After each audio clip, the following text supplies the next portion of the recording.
You are now listening to theGrio's Black Podcast Network, Black Culture Amplified. Today, we're going to talk about, the criminal justice system. And to understand the criminal justice system, we're going to go right back to that good old Palmetto State. So welcome to theGrio Daily, the only podcast that'll tell you about the first mass incarceration. Again, I know I've said it in previous podcasts, but some of y'all be skipping ahead or be skipping around on the podcast. So again, I think it is important to note that for most of South Carolina's history, it has been a majority black state. And after the Civil War, again, all of those enslaved people were free. They had the right to vote. They had the right to educate themselves. And South Carolina was really worried, not just about, black people involved in the political system, but remember now, once slavery was deemed unconstitutional, the South, which was primarily agricultural, especially South Carolina, who was one of the biggest producers of cotton in the world, right? And that's where cotton came from. There are studies that show that during the time just before the Civil War, the value of cotton was worth more than all of the manufacturing products in the country. So South Carolina and cotton and the slave economy was not just central to the state of South Carolina, but to the country. And once, you take away a free labor force, how they gonna make money, right? Amazon got robots, but the robot industry was very, very limited back in the 1860s, the mid 1860s. It got better a few years later, but back then, when you lived in a state that was primarily agricultural, the whole economy basically collapsed. And they had to figure out a way to keep that economy rolling in those states where so many of those rich white planters were basically bankrupted. Well, how did they do that?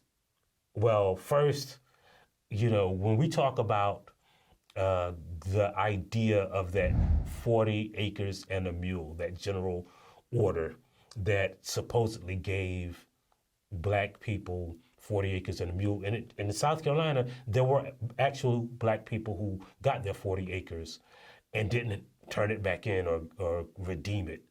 But that order also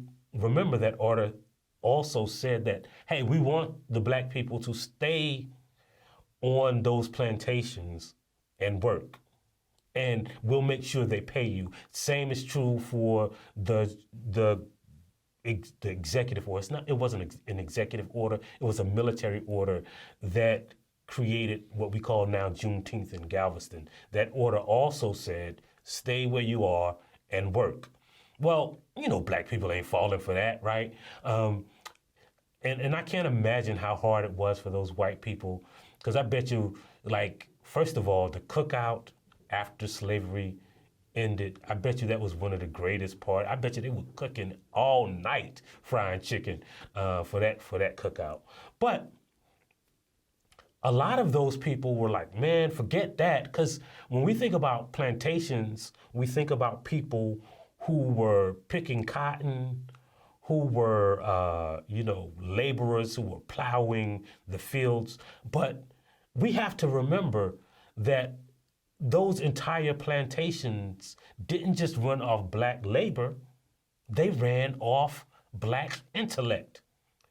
One of my ancestors, for instance, he lived and worked on a plantation, but he was a blacksmith. So his so-called owner actually hired him out as the blacksmith for the entire county. Well, he had a skill that was valuable, so why would he stay on that plantation. And the same is true for a lot of the black people who were on plantations. They weren't just laborers, they were agricultural experts, they were horticulturists, they were skilled cooks, they were skilled at child care, they were skilled at engineering. I visited a plantation once while writing a story, and this plantation, the Magnolia Plantation in South Carolina, it was right after what they called the 100-year flood.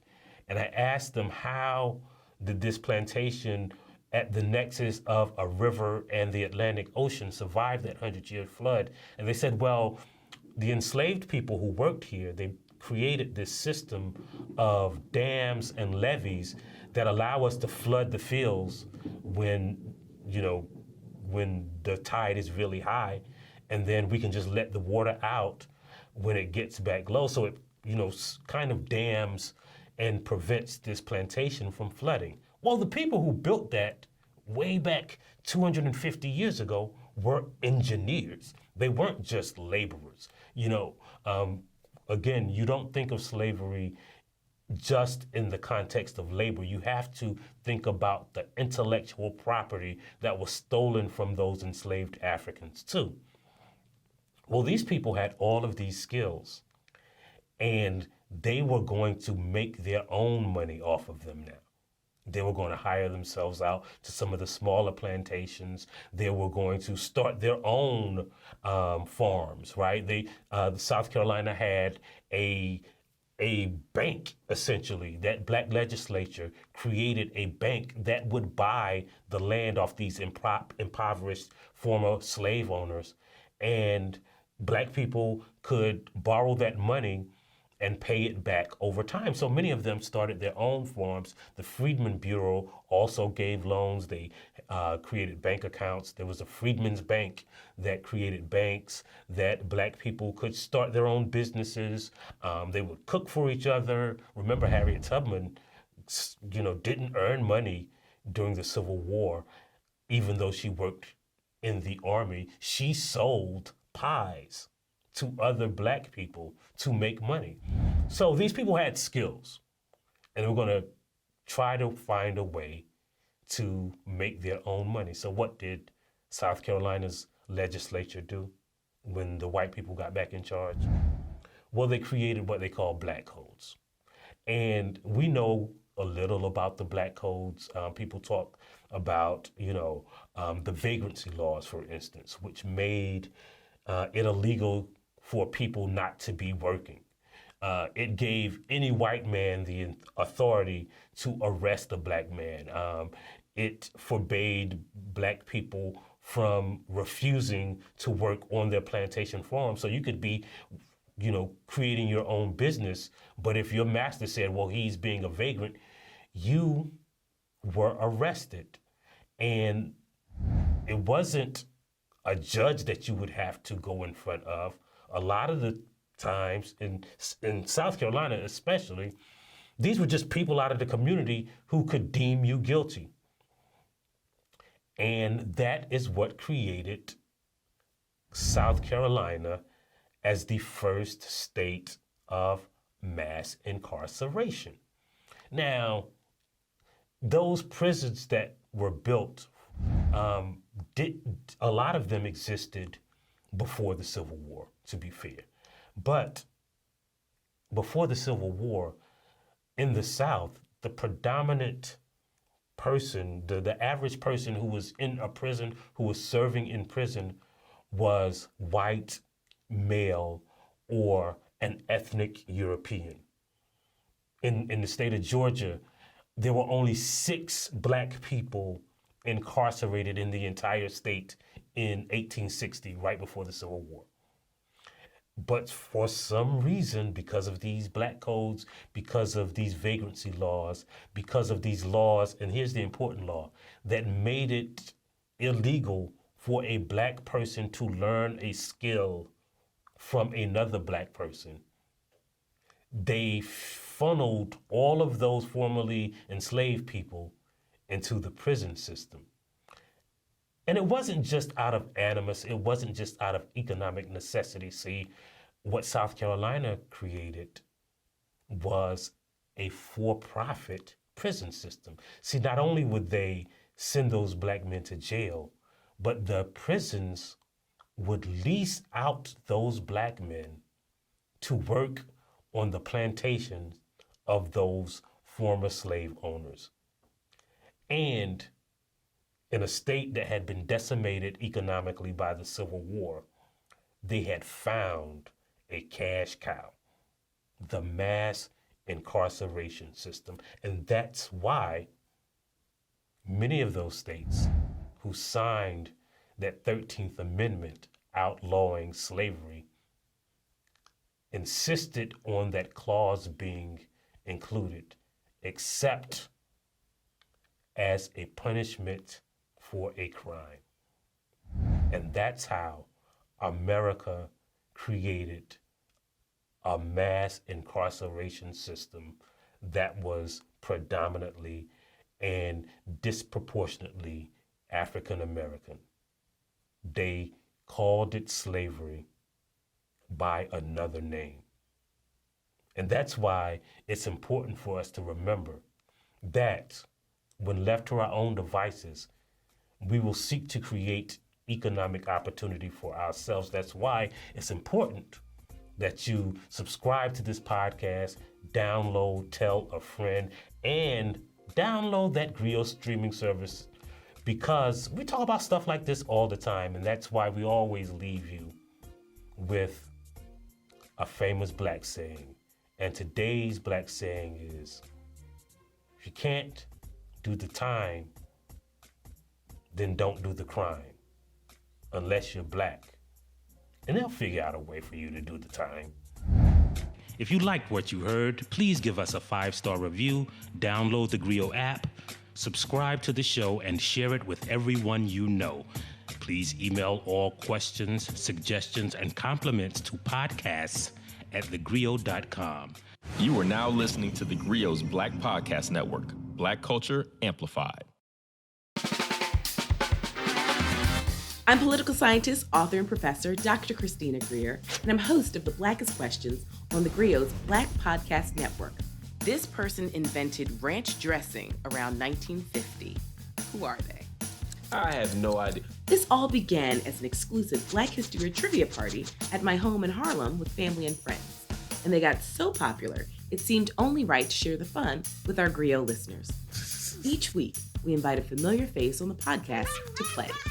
What was the name of the person who was an enslaved chief cook for George Washington and later ran away to freedom? In 1868, this university was the first in the country to open a medical school that welcomed medical students of all races, genders, and social classes. What university was it? No, this is why I like doing stuff with you, because I leave educated. I was not taught this in Alabama public schools. Question number 3, you ready? Yes, let me try to redeem myself. How do we go from Kwanzaa to like these obscure? Sport, darling. This is like the New York Times crossword from a Monday to a Saturday. Right or wrong? Because all we care about is the journey and having some fun while we do it. I'm excited and also a little nervous. Oh, listen, no need to be nervous. And as I tell all of my guests, this is an opportunity for us to educate ourselves, because Black history is American history. So we're just gonna have some fun. Listen, some people get 0 out of 5, some people get 5 out of 5. It doesn't matter. We're just gonna be on a little intellectual journey together. LaToya Cantrell? That's right, Mayor LaToya Cantrell. Hercules Posey. Born in 1754, and he was a member of the Mount Vernon slave community, widely admired for his culinary skills. I'm going to guess Afro-punk. Close. It's Afro Nation. So last year, according to my research, it's Samuel Wilson, aka Falcon. Wrong. Wrong. I am disputing this. I'm very 99.9999 sure that it is Representative John Lewis, who is also from the state of Alabama. That lets you know, Christina, we got some goodness come out of Alabama. There's something in the water in Alabama, and you are absolutely correct. The harder they come. Close. Oh, wait. The harder they fall? That's right. I'm one of those people that just changes one word. I mean, I know the song too well. I just don't know nothing today. It's I'm going to pour myself a little water while you tell me the answer. The answer is Seneca Village. which began in 1825 with the purchase of land by a trustee of the AME Zion Church. You know why games like this make me nervous? I don't know if I know enough black. Do I know enough? How black am I? Oh my Lord, we gonna find out in public. So give us a follow, subscribe, and join us on the Blackest Questions.